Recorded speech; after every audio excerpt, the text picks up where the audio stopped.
Good day, dear chess fans. You're back on the Chess for Everyone channel, and we're continuing our analysis of the most exciting games being played at the Super Tournament in Vacancy, the Netherlands. Today, we're reviewing the fourth-round encounter played by the outstanding Uzbek Grandmaster Nadirbek Abdusattorov, who played against the Czech Grandmaster of Vietnamese descent, Tai Davin Nguyen. Abdusattorov played e4, e5, knight f3, knight f6. The Petrov takes e5 for a Dirbeg. After d6, the knight retreats back to f3, knight e4. And then the main move is d2 d4. That's exactly what Abdusattorov played. Nguyen plays d5, bishop d3, bishop e7, castling, rook e1, and knight moves to c6. White undermines the support of the knight e4 and the pawn d5 with c24. Black decides to retreat the knight to f6. In this position, strong chess players most often move the knight to c3, increasing pressure on the d5 pawn, accepting the possible formation of an isolator on d4. But Abdusattorov played differently in this game. He advanced the pawn to c5.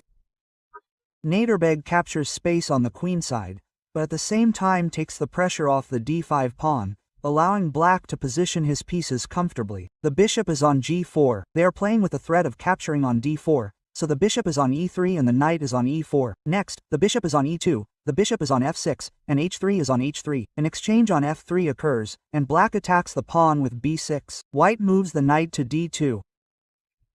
In this position, Black could easily have captured on d4 and, after the exchange on e4, simply retreated to the pawn, attacking b2 and obtaining a strong position with roughly equal chances.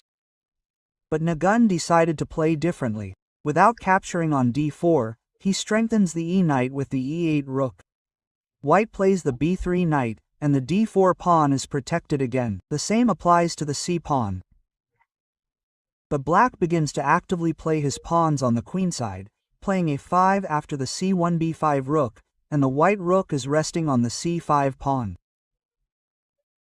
This is already a definite positional achievement for Black.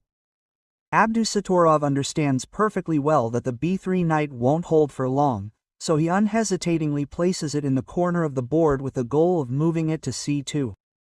Black plays the e7 knight. The goal of this knight's maneuver is to free up the c6 square for the pawn and move the knight to f5, attacking the d4 pawn and the e3 bishop. Knight c2, knight f5, and now White could have retreated with the bishop to f4, avoiding an exchange.